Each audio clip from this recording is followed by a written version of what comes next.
KBLA.store for holiday savings of 20% off all of our KBLA swag. For the best in merch, gift ideas, books, media, and more, log on to KBLA.store right now. And be sure to check out our KBLA team favorites at KBLA.store today. That's KBLA.store for all our official merch on your favorite talk radio station, KBLA Talk 1580, at 20% off, but only during the holiday season. Happy holidays. Ho, ho, ho! Merry Christmas! And we're back on Areva Martin in real time. It's Avi Bernard in for Areva Martin tonight. Let's get you caught up. The Senate failed yesterday to begin debate on President Joe Biden's national security package, with Republicans unifying to filibuster the package due to a lack of immigration limits that they have demanded be a condition for their support. The vote was 49-51, with Republicans voting against moving forward with the bill, along with independent Senator Bernie Sanders, who has said he opposes giving aid to Israel unconditionally unless Israeli Prime Minister Benjamin Netanyahu's government changes its practice, which he has called, quote, immoral and in violation of international law, close quote. The failed vote leaves U.S. aid to Ukraine and Israel on life support on Capitol Hill, even as Biden makes a dire plea for approving it to stop Russia from conquering Ukraine. A New York man who filed to run for ousted Republican Representative George Santos' seat in the House of Representatives was found guilty of several charges stemming from the January 6th attack on the U.S. Capitol. A federal grand jury found Philip Sean Grillo guilty earlier this week of a total of 5 charges, including obstruction of an official proceeding, which is a felony. Grillo entered the Capitol building on January 6th through a broken window carrying a megaphone. New York Democrats, speaking of George Santos' seat, New York Democrats have selected former Rep. Tom Suozzi to be their party's nominee in the upcoming special election to replace George Santos. Nassau County and Queens County leaders gathered today and voted for Suozzi, who was widely expected to emerge as the party's nominee. He's previously represented the competitive 3rd District, which is based on Long Island, before leaving Congress last year to wage an unsuccessful run for governor. The housing market might be turning around for frustrated potential buyers as mortgage rates dip and listings rise, according to the real estate brokerage Redfin. According to Fannie Mae, the interest rate on a 30-year fixed mortgage is down to 7%. It peaked at just above 8% in early October, which was a 23-year high. In response to that change, Redfin says mortgage applications are up 15% since early November, when they hit a 28-year low, and new listings of homes are up 7% from last year when interest rates were spiking. A Texas judge today granted an emergency order allowing a pregnant woman whose fetus has a fatal diagnosis to get an abortion in the state. Last month, 31-year-old Kate Cox, who is a Dallas area mother of 2, who is also 20 weeks pregnant, found out that her developing fetus has trisomy 18, a rare chromosomal disorder likely to cause stillbirth or the death of the baby shortly after it's born. Texas law prohibits almost all abortions with limited exceptions. So on behalf of Cox, her husband, and her doctor, lawyers with the Center for Reproductive Rights filed a request for a temporary restraining order that would block the state's abortion bans in Cox's case and enable her to terminate her pregnancy. House Republicans today released the text of a resolution that would authorize their impeachment inquiry into President Joe Biden. Multiple House leaders have said the chamber is expected to vote on the resolution next week. It is scheduled to go before the House Rules Committee on Tuesday morning, meaning the earliest it would come up for a vote is likely Wednesday, which is on the day before the chamber's last day in session for the year. And former Speaker Kevin McCarthy's announcement that he would resign from Congress at the end of the year throws his own political future and the fates of vulnerable California Republicans very much in doubt. His resignation comes as a disappointment, but not a surprise to his loyal supporters in Congress. McCarthy is well liked in his Central Valley district, but he would have faced a brutal campaign full of attacks over a dysfunctional Congress and his failure to rein in far-right members of his own party. Donald Trump said on Tuesday that he will not be a dictator, quote unquote, except for day one if he returns to office in 2025. It was in a town hall with Fox News' Sean Hannity that Trump was asked whether he would disavow taking retributive action against all his enemies if he were to get back into the Oval Office. He initially tried to refrain from answering, but when he was asked the second time, he said he would only be a dictator on the first day of his term, just on the first day. Just the first day. This is what we have to deal with. You got to take these statements very seriously. And as I was just talking about at the end of last hour, at-home holiday parties are on many people's calendars right now, and germ-conscious hosts are faced with the dilemma: should I require my guests to take off their shoes at the door, especially if the gathering is cocktail or formal attire? Well, one expert says yes, you should, because all sorts of bacteria on shoes, and especially, I should say, E. coli can be found on the bottom of your shoes, including some studies that show 99% of shoes tested had fecal material on the bottom. But bacteria is not the only dangerous thing that can be brought into your house on the bottom of your shoes. Heavy metals, including lead, copper, and zinc, often permeate the soils of urban parks and streets from decades of pollutants. And also, pesticide levels can be high in rural agricultural areas. So whether you live in a heavily populated urban center or not, make those people take their shoes off when they come into your house, all right?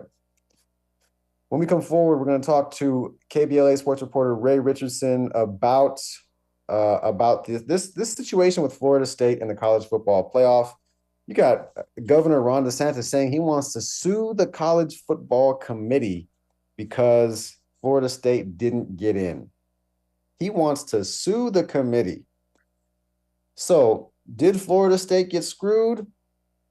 We're going to talk about that with Ray Richardson, in addition to the Lakers with their semifinal in-season tournament game today. This is the inaugural NBA in-season tournament. It's the first time they've ever done this. They wanted to generate interest and ratings, and I think they've done just that. And the Lakers get ready to play in less than an hour, so we're going to talk about that as well with Ray Richardson when we come forward right here on KBLA Talk 1580. At KBLA Talk 1580, we celebrate Christmas, we celebrate you. Thank you for turning us on this year. Happy holidays. Wow! Mommy's kissing Santa Claus! Environmental justice, pollution, and climate. In Los Angeles and across America, people of color are suffering and dying from disproportionate health impacts on a planet that has less than 10 years to prevent irreversible damage. Heat illnesses, respiratory illnesses, water-related illnesses, food system impacts, insect-related diseases, Black maternal health, and mental health effects. As the impacts of climate change mount, millions of vulnerable people, our people, are going to bear the brunt of these extreme environmental events, which will likely lead to forced displacement, loss of cultural identity, and other related risks. These realities are as real as rain. Stay tuned to KBLA Talk 1580 for more details about the most progressive multimedia and live events campaign any Black media outlet has ever undertaken to combat the climate catastrophe. Experts, events, empowerment. It's all on the way from unapologetically progressive KBLA Talk 1580. We don't black down. We level up. Level up, level up, level up, level up, level up, level up, level up, level up, level up, level up, level up, level up. This open enrollment season, LA Care Covered is offering health plans starting at $0 a month. Each plan provides benefits including $0 preventive services, 24/7 telehealth services, around-the-clock nurse advice lines, walk-in minute clinics, and more. Shop and compare premium silver plans with $0 deductibles to help meet your health goals. Ready to shop? Visit us online at lacarecovered.org for a commitment-free instant quote, or speak with us directly at 855-222-4239. LA Care Covered, your affordable path to wellness. On your period, sudden gushes happen without warning. But now you can say goodbye to stand-up gush fears. thanks to Always Ultra Thins with rapid dry technology. It absorbs gushes 2 times faster than the leading store brand and gives you up to 100% leak-free protection. Hello, clean and comfortable with Always Fear No Gush. You've heard the buzz about IT and cybersecurity and AI, right? Why not prepare for a career in these fields and take advantage of the high demand? You could enjoy a more rewarding and recession-resistant lifestyle. Just train in a few short months at My Computer Career, no experience necessary. Already in IT? Skill up for positions employers need to fill. Go to mycomputercareer.edu and take the free career evaluation. That's mycomputercareer.edu. Financial aid is available for qualified students, including the GI Bill. The way we spend our time defines who we are. You're listening to Areva Martin in real time on KBLA Talk 1580. And we're here back on Areva Martin in real time. Avi Bernard in for Areva Martin today. And I am always pleased to be joined by KBLA sports reporter Ray Richardson. No debates, no speculation, just the info you need. Ray Richardson, thanks for joining us today. How are you? How you doing, Avi? Good to be with you again. Yeah, I'm doing great, especially now that you're here. We can talk about this Florida State situation. I'm looking forward to talking to you about this all day. So I was in a group chat with some of our regular contributors. You know, I'm on every Friday doing the Friday edition of Areva Martin in real time from 4 to 6 p.m. And we have what we call the Friday group chat twice a month on Friday. And we have Dr. Sean Fletcher there and a friend of the show, and also a friend of the show, Danny Griffin. And so we were talking about this is just via text. This wasn't even on the air because that weekend, championship weekend, which was last weekend, I bet on Louisville. I didn't think Florida State was going to win because they were down to their third string quarterback, and obviously I lost. And Oklahoma beat Georgia, which was the number 1 ranked team, and Texas put a beat down on Oklahoma State. And so when I saw those results of those games, right, I thought, okay, so for sure, Michigan, obviously, they're going to be in. They're number 1 team. They're undefeated in the Big Ten, just beat Ohio State a couple weeks ago, and then beat Iowa handily in the Big Ten championship. They're in. Washington, University of Washington, 13-0, beat Oregon twice this year, including in the Pac-12 championship at a neutral site. When they were 10-point underdogs, they won that game outright. We're in control of the game the whole time. Washington's going to be in. So this is my thought process. I'm just going through my thought process coming into that selection show this past Sunday.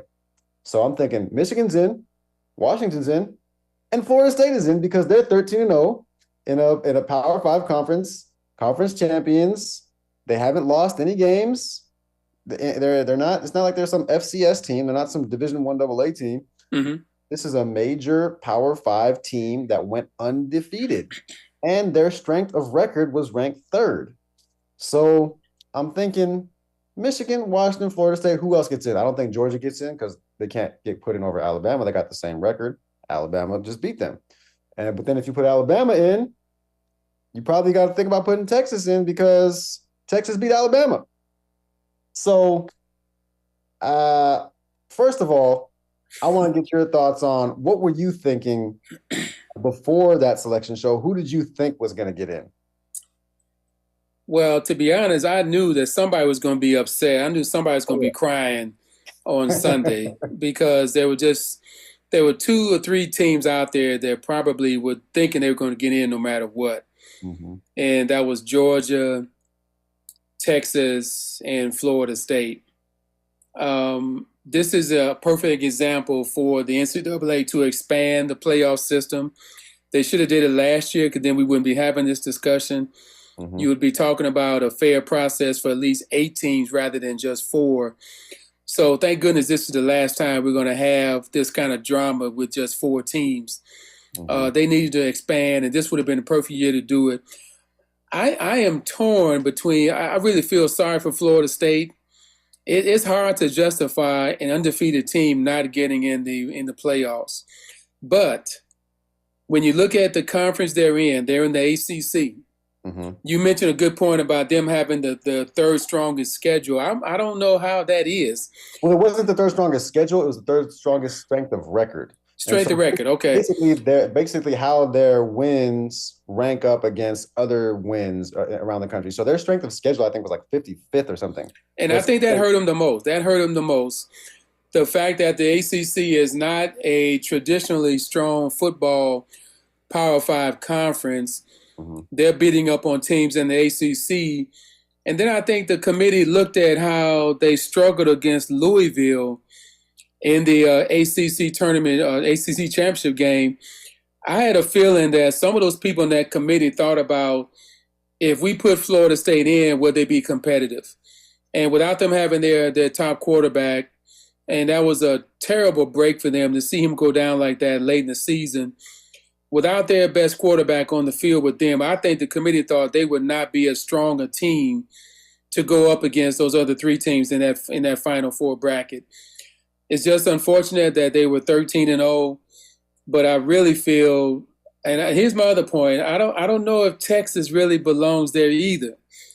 I don't see the Big 12 conference as a beat 'em up type conference. Like, you're not playing against SEC competition or Big 10 competition every weekend. You're playing against a fairly watered down Big 12 conference. And for the committee to put them in, because I hope they didn't do this. Now, I hope they didn't say, well, since they beat Alabama, they deserve to be in there. That should not have been the criteria to put them in the Final Four. You put them in there based on their strength of record and their strength of schedule over the whole course of the season. I still would have put Georgia in there over Texas. And it's hard to knock down a number one team that's been number one all year, and they lose one game to their strongest rival. For traditional purposes, those two teams will always be battling for that SEC title. You cannot penalize Georgia because they lost one game to their best nemesis in the country. I would have had Georgia, Alabama, Michigan, and Florida State to make, and maybe Florida State to make it fair. Either Florida State, either one, Florida State or Washington would have been a toss up for me. But really? I think the first three should have been Alabama, Michigan, and Georgia. And then you kind of flip a coin for the other spot. Washington is almost in the same boat, but I think Washington benefited from a Pac-12 season that was much stronger than what people thought it would be. There were some really good teams in the Pac-12 playing some great football this season, much better teams than the ACC. And I think that helped Washington a lot to be able to beat Oregon twice and survive a Pac-12 conference that's breaking up. But they went out strong though. They had a fabulous football season in that conference. And I think Washington benefited from that. So you give them a little bit of a slight edge over Florida State because of that. But man, I would hate to be on that committee this year. You got to really know what you're doing. Your criteria has to be on point to not put in an undefeated team, especially from a Power 5 conference. You better get it right. And I think they don't want to see another Texas Christian get blown out by 60 points like last year. If that's what they were thinking about with Florida State, then I can see it. But man, that's a tough call to make. I'm surprised to hear you say that Washington would be a toss-up for you, because it would be. Washington beat 5 ranked teams, including Oregon, twice. And when they beat Oregon the second time, they were ranked 5th in the country. So this is a team that really beat some good teams. They beat Oregon State on the road, which is a really difficult game to win. Yeah. They beat USC while they were ranked. Obviously, USC's season fell off. But they also beat Utah. I'm surprised to hear you say that Washington would be a toss-up for you, because I think they are in a different boat than Florida State even. And so I think, but also Washington has their quarterback. So do you think that if Jordan Travis wouldn't have gotten hurt, he's a quarterback for Florida State, do you think if he wouldn't have gotten hurt, Florida State would have made the playoff? I think so. And I think they would have had probably a much more decisive win over Louisville than what they showed. Now, you remember at halftime, that game was 3-3 at half. And when I saw that, I said, that is not a good look for Florida State at all. You cannot go in that ACC title game without any touchdowns in the first half and then still tied up with Louisville at the half with 3-3. I think that the way they won that game really gave the committee some extra motivation to keep them out of the format because they were struggling so bad without their quarterback. And I really feel like if the quarterback is healthy, if he's playing, do you think that Washington is not in there and instead it's Florida State? That's what I'm saying. It's almost a toss-up. But again, Washington has the edge because of the Pac-12's dominance, the way they played this year. And they got a Heisman Trophy candidate at quarterback. They got a little juice too there. But, man, it's still, to me, it's still a toss-up. Especially if Florida State's quarterback is there, I'm not sure which way the committee would win. I think if Florida State's quarterback was there, then you're going to see then either Alabama or Texas would have been left out because you probably Texas. I would say Texas. I would probably put Texas in that loss column. And I think people would have been able to justify that more than justifying Florida State being out. But I think the committee made this decision because they thought these would be the best games. These would be the games that were best for TV. And that's what they're concerned about. They don't want, as you said, but even to people who's, like you said, TCU, they don't want people like TCU to get blown out. TCU beat Michigan in the playoff. They won a playoff game, which means they were rightfully there. They deserve to be there. And they got absolutely waxed in the championship against Georgia. Yeah. But they still won a playoff game against a Michigan team that they were heavy underdogs against. So, I mean, I think obviously these 4 teams will make for the best games. But I do think it was wrong to leave Florida State out if you're talking about being fair. If you're talking about what teams deserve to be in, Florida State deserved to be in. And one of our loyal viewers on YouTube, Howard, said, in my opinion, the only reason Alabama got in is because of Nick Saban. Would Bama be in if they lost 2 games? Oh, absolutely not. If Bama would not be in if they lost 2 games. And Bama, and also we got to remember this, Ray. That Auburn game, they were lucky in that game. They were lucky. It was fourth and goal from the 31. They were done. And essentially what was a Hail Mary to win that game.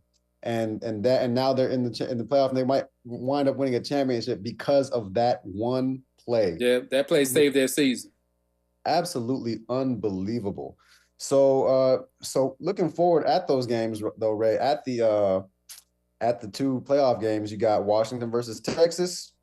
Texas is a 4-point favorite. Washington 4-point underdogs. And then you got Michigan versus Alabama. Who do you think wins both of those games? Well, I know one thing. I saw some reaction from the Michigan folks. They were not too thrilled about having to play Alabama in that semifinal. I think that's the one matchup as the number 1 seed. I'm thinking they thought they might see a little better matchup with either Texas or Washington, but they wanted Florida State to get in. Michigan wanted Florida State to get in. Yeah, that's who they were thinking about. But you know what? If you're going to win a championship, you're going to have to play the best team eventually, and you're going to have to go through some hurdles eventually. So you might as well go through it now. I'm telling you what, that will not be an easy game for Michigan. That's going to be a super challenge for them. And I'm a little worried about Michigan. I got a feeling Alabama may have something for them when they play. That's going to be a great game to look at. Michigan better be ready. Michigan better have their game, and they better have their A game with them because Alabama is a hot team right now, and they're also a little bit of an experienced team. Nick Saban knows how to get his team ready for this kind of format. Michigan better be ready. And I want to see what kind of effect that it's going to have on the coaching staff. Jim Harbaugh's only been back for 1 game. He missed like 5 games during the season. Yeah, he was 3 games at the beginning of the season because of the self-imposed ban. And these last 2 because of his second penalty. So he missed 6 games total for penalties and infractions. I'm wondering what kind of cohesiveness will this coaching staff have to get these guys ready for this game. That there's some challenge factors to put on the coaching staff of Michigan to see if they can get these guys ready. So do you think Alabama is the best team out of the 4? Ooh. Between them and Michigan, yeah. Okay. I got a feeling the Michigan-Alabama game is almost going to be like the game for the title. Whoever wins that game probably has the front-running edge to win the whole thing. Not to discount Texas or Washington, but you look at Michigan's Their defense is pretty strong. I have a little concern about their offense sometimes. Sometimes they tend to struggle a little bit on offense. I don't know if they have the playmakers like Alabama has. And right now, if it gets into a offensive showdown and somewhat of an up and down game, I don't know if Michigan can keep up with Alabama like that. That's when Michigan's defense is going to really have to control the tempo of this game to keep Alabama from big plays and just getting confidence. But we saw this is a typical Nick Saban team. He's got skilled players on the outside. He's got a good running attack. And he's got a pretty decent quarterback that's gotten better over the season. And that kid knows how to make plays. Michigan better be ready. This is not going to be an easy game for them. No, I think Michigan was favored by 2 points initially, and then I think it's down to 1 point. I think that the game will eventually be a pick'em. Yeah. Or maybe even Alabama favored by 1, the way the line has been moving so far. Mm-hmm. But we'll see about that. And when we come forward, though, I want to get your thoughts on Ron DeSantis, the Florida governor, saying he wants to sue. He wants to sue the playoff committee for Florida State not getting in. I want to get your thoughts on that when we come forward. In addition to the NBA in-season tournament, do you think it's been good for the league? Is it BS? Is it something that they should continue to do? Obviously, you had the Lakers playing in about 30 minutes at the top of the hour against the New Orleans Pelicans in Las Vegas, and so we'll talk about all those things right after this news, traffic, and sports update, in which we'll also hear from Ray Richardson when we come forward right here on KBLA Talk 1580. She's the real deal in real time. You're listening to Areva Martin in real time on KBLA Talk 1580.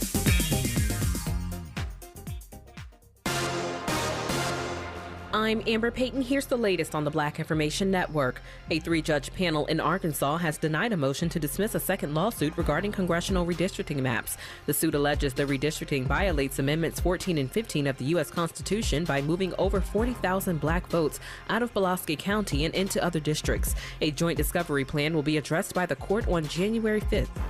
Former NFL player Sergio Brown is pleading not guilty to first-degree murder related to the death of his mother in Illinois. Brown, who is black, is accused of killing 73-year-old Myrtle Brown and hiding her body near their home in the Chicago suburb of Maywood in September.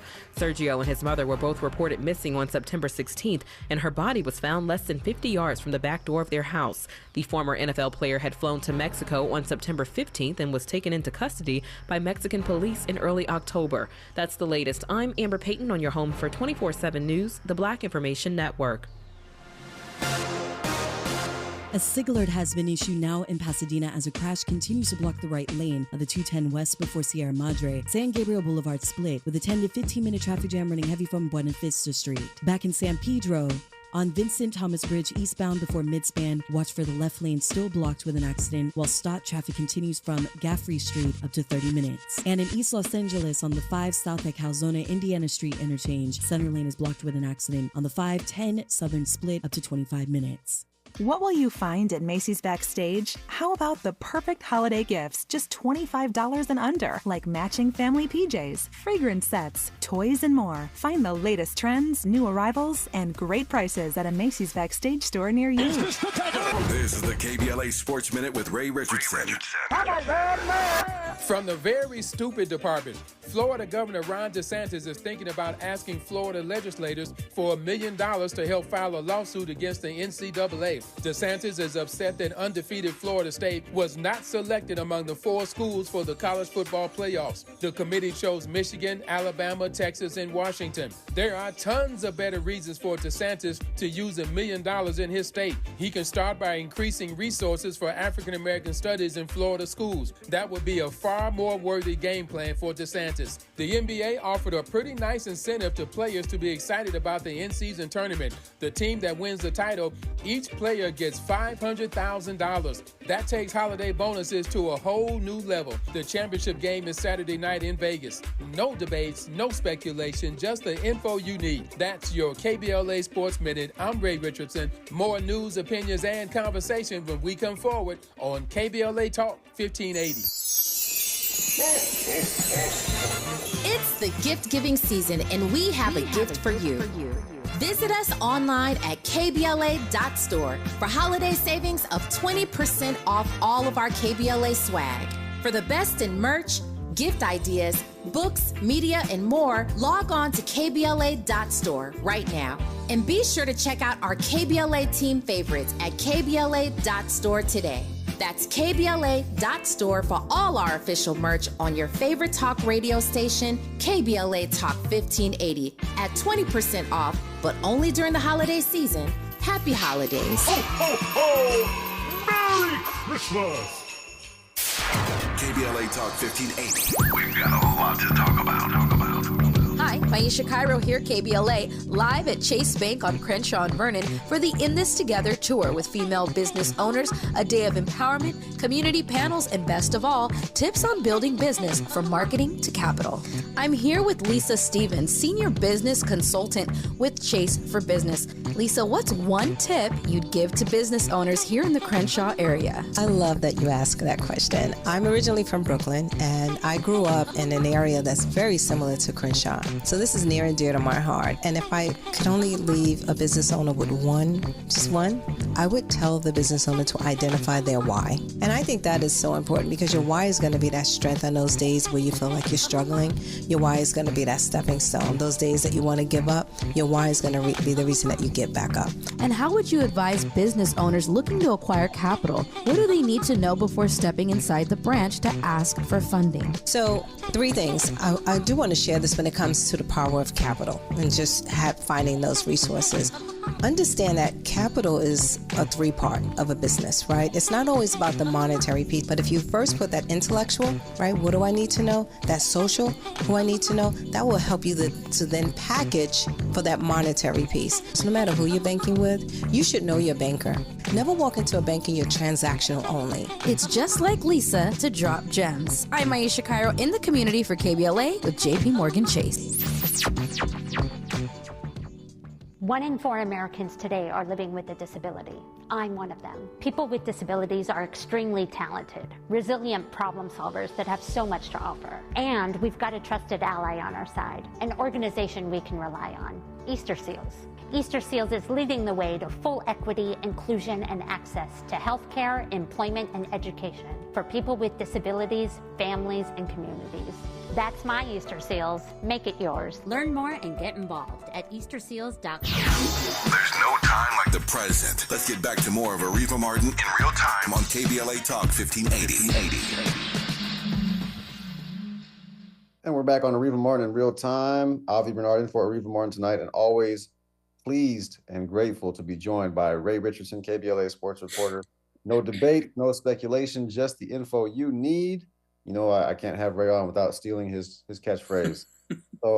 So Ray, I just want to before we move on to the NBA in-season tournament, I wanted to get your thoughts on Florida Governor Ron DeSantis saying he wants to use some of the state's funds to sue the College Football Playoff Committee.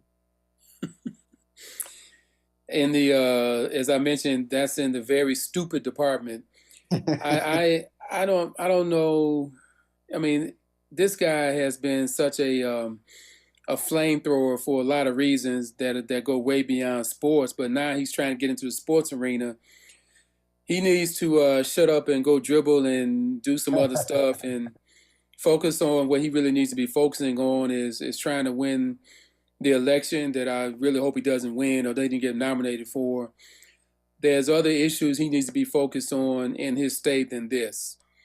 I don't even think there's even a legal ramification possible. I never heard of anything like this where you can force a judge to side on your favor to issue some kind of injunction against the college football playoffs to get a school in and knock a school out.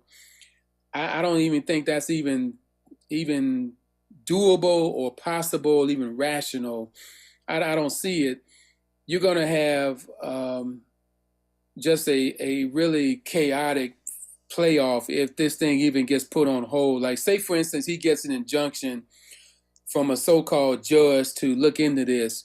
Just think about the impact this would have on the other 4 schools or other 3 schools. And if it's their intent to try to get Florida State in there, well, what team are they going to knock out?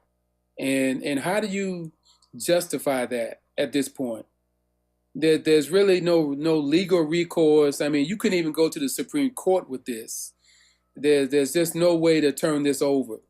So for him to try to jump into this football arena and flex his muscles, he's wasting his time and wasting the taxpayers' time and wasting the time of his constituents. I want to know who's listening to him on this. I mean, who could be even giving this some thought? I just don't see it.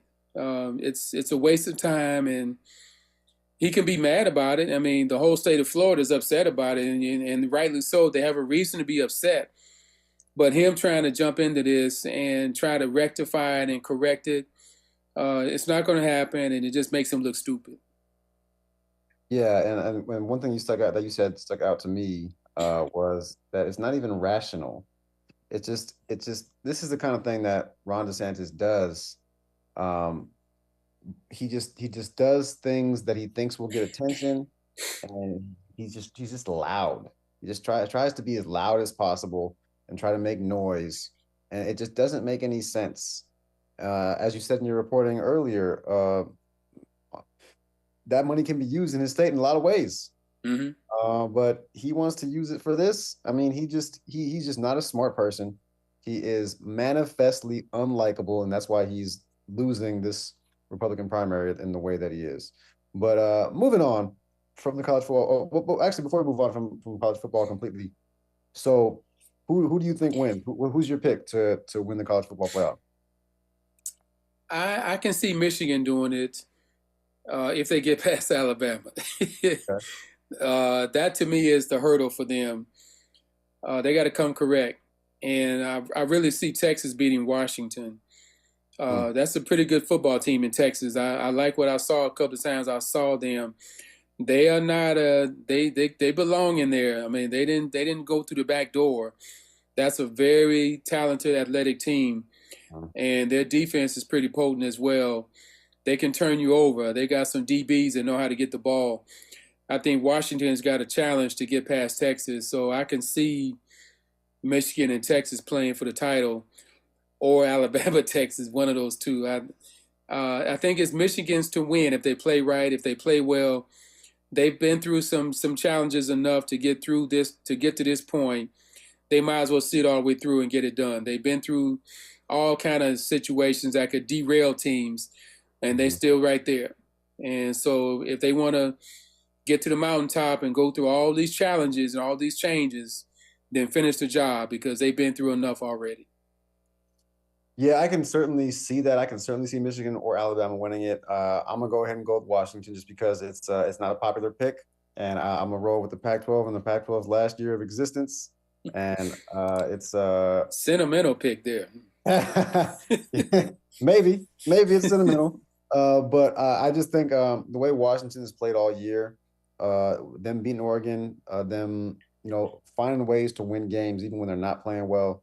And then they just came out last weekend and dominated Oregon. And it ended up being a close game, but they were in control of that game the whole time. And I think that Texas can be up and down. You got to remember, Washington beat this Texas team in their bowl game in the Alamo Bowl last year and beat them up pretty bad.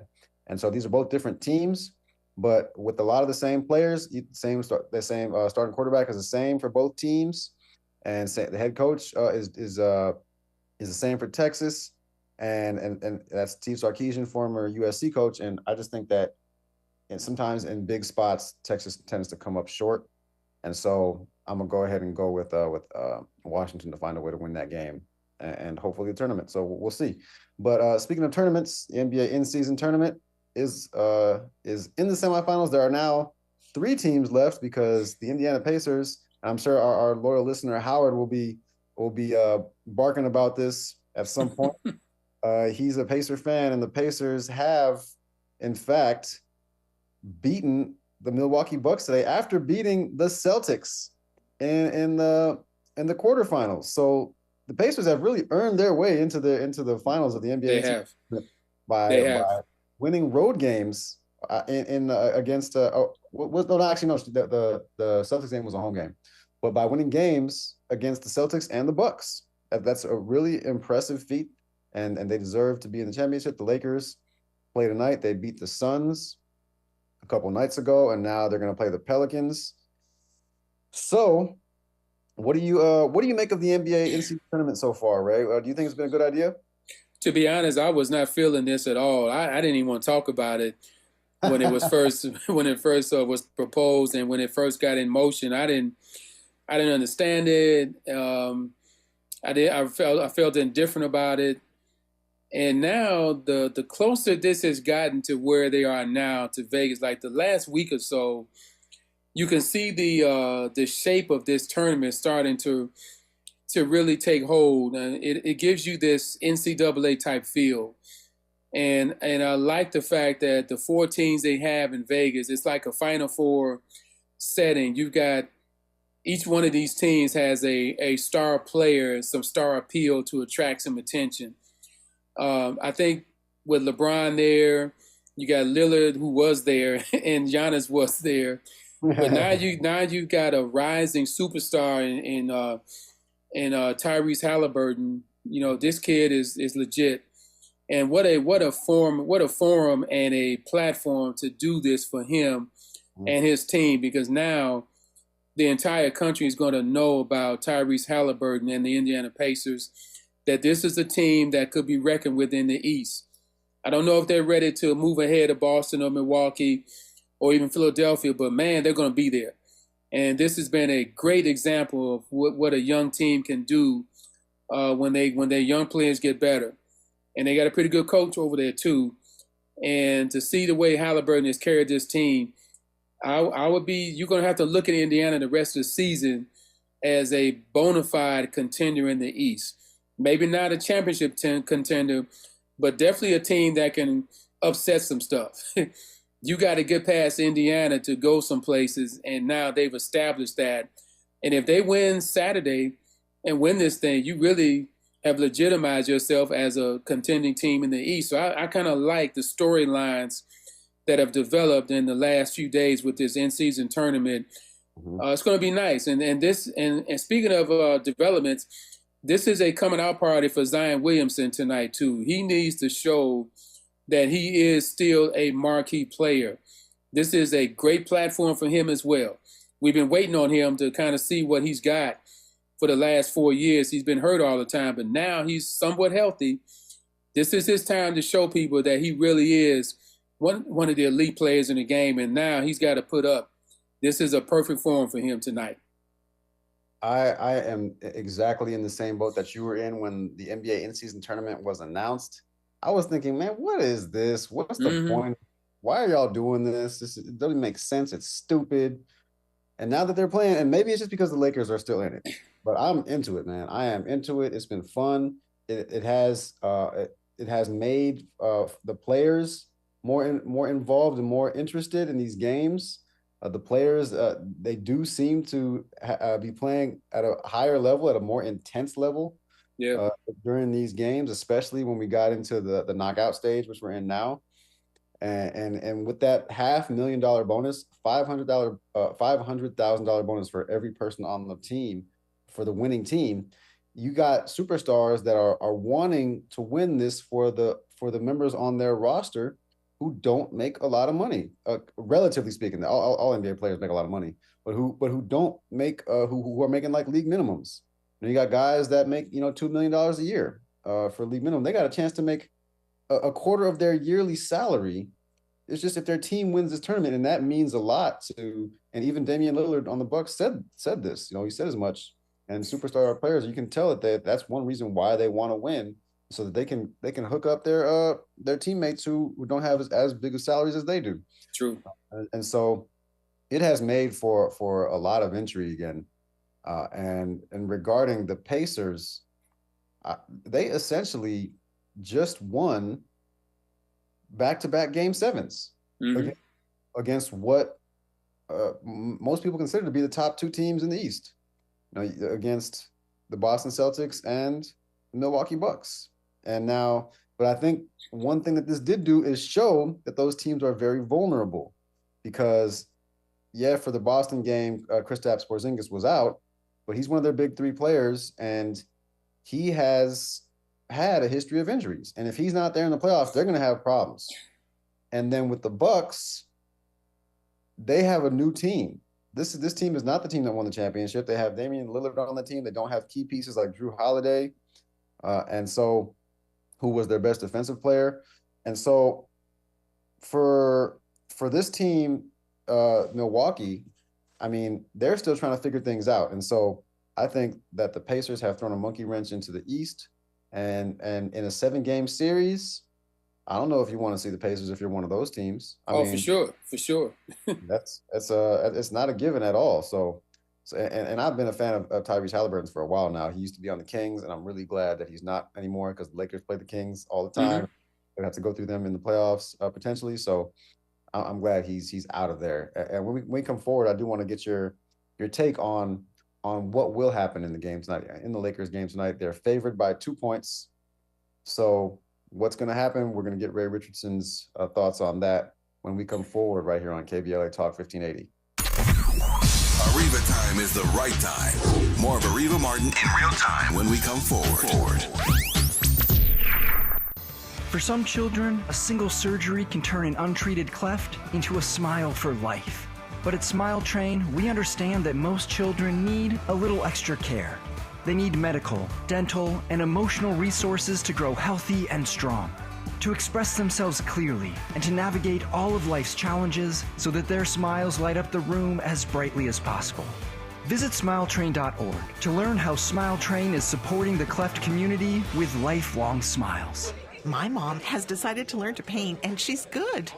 My dad's now into creative cuisine, and I've already put on 6 pounds. Learning new things comes with age. My mom? She started forgetting my name and what we're talking about.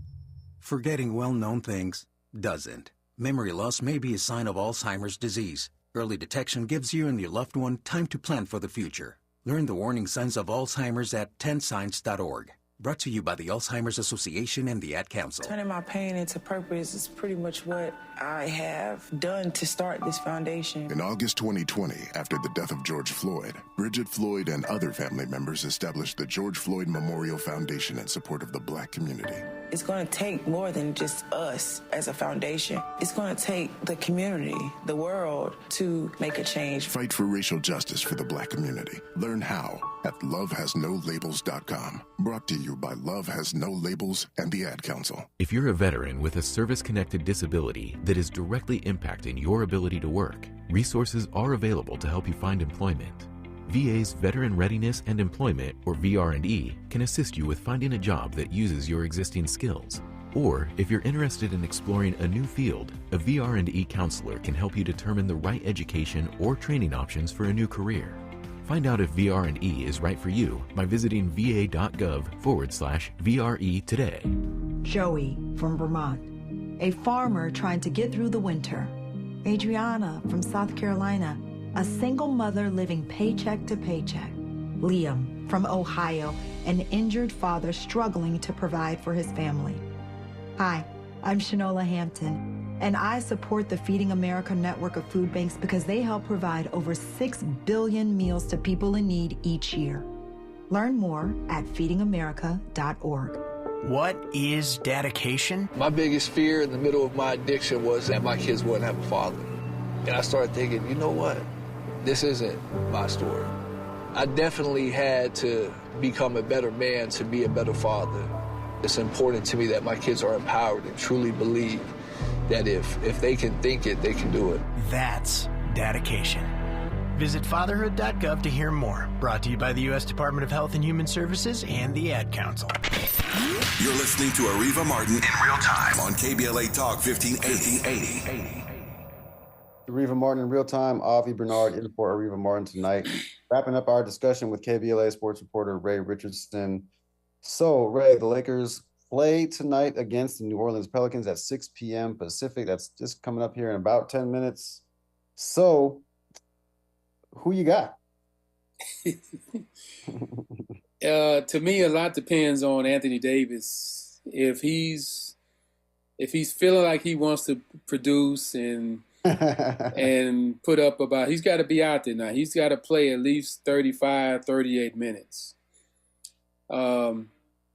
If he's ready to play and take some of the load off of LeBron, I think they'll be fine.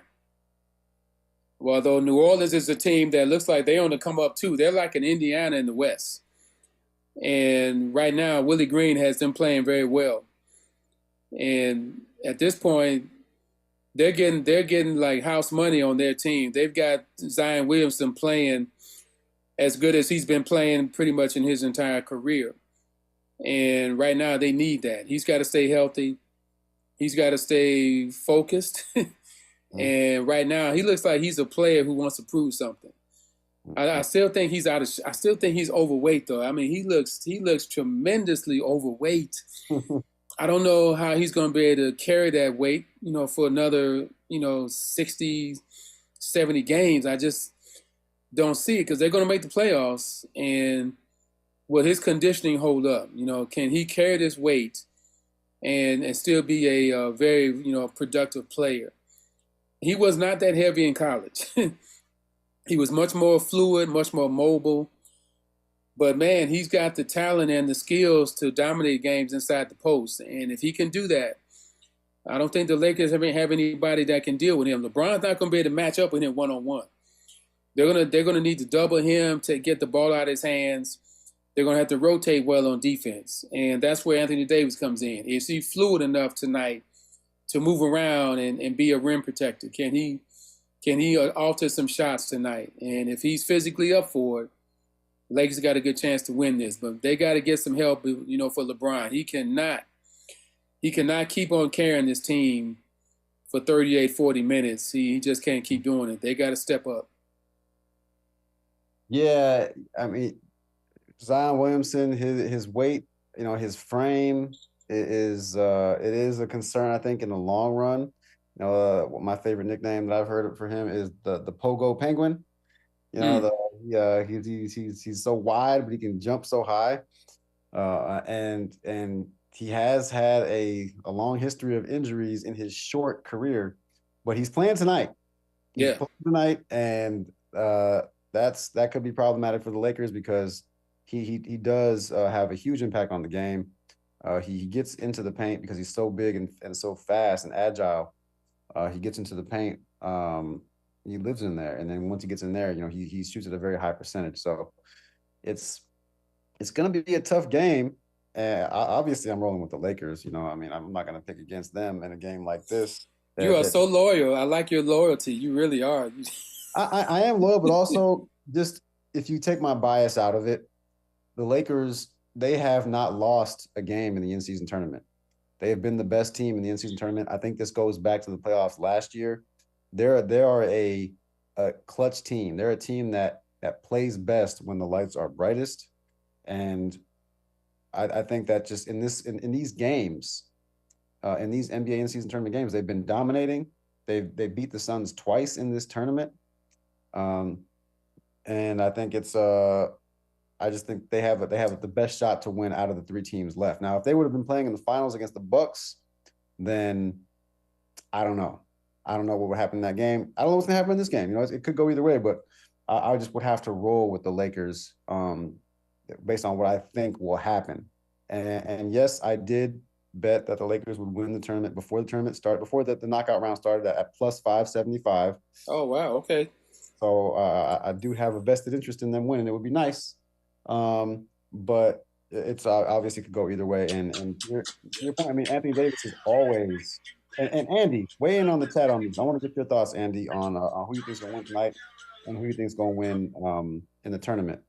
Weigh in the chat here, and then I'll let everybody know what you said. So I'm going to go ahead and I'm rolling with the Lakers tonight. And I think if they play the Pacers, then in the finals, then that'll be an interesting game.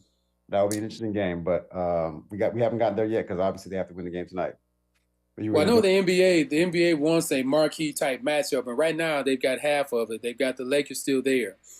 So having LeBron in Vegas with AD and the rest of those guys, that's a plus for the league for attention, for ratings. I think the ratings will be good either way, especially if it's the Lakers versus Indiana. That's going to be a very interesting matchup to watch for a lot of people And it's gonna bring out some curiosity about, how good is Indiana? If it's them and the Lakers, we'll really get a chance to evaluate how good Indiana is. And I think a lot of people are looking forward to seeing that. I know I am. If the Lakers do win this, that's a great matchup to watch, to see the Lakers against a young and up and coming Indiana Pacers team. NBA is coming out and it's okay. It looks like this in-season tournament played out just right. Although I'm gonna be a little scandalous here. Although the Lakers are lucky to be in this game tonight. That was not a timeout the other night. I hate to say that, but the referees missed that call. That was a loose ball. It was. That ball was loose. LeBron did not signal timeout until that ball was rolling on the floor. It was. And when that ball is loose, you cannot call a timeout in that case. You cannot. Also, I thought he was fouled. I thought Reeves was fouled before that. So I mean, I think it could go either way. The referees didn't see that, but they should have seen that ball rolling like that. They should have saw that for sure. Yeah. But Andy said that he thinks the Lakers got it 100%. So yeah, I saw that. He's loyal too. Before we run out of time, Ray, I want to talk about you got your grown folks set happening tomorrow? Yes. Yep. Friday at 3 and Out Sports Bar in Inglewood, 244 South Market Street.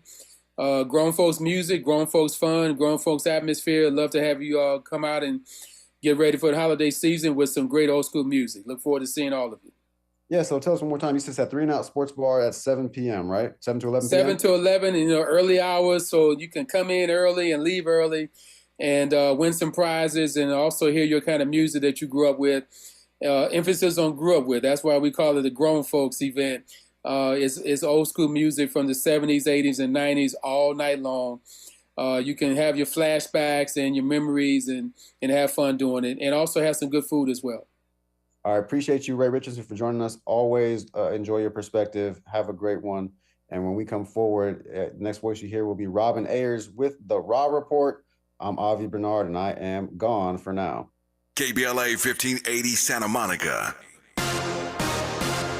I'm Amber Payton. Here's the latest on the Black Information Network. A report from the Mississippi State Department of Health finds an increase in maternal deaths across the state. The report comes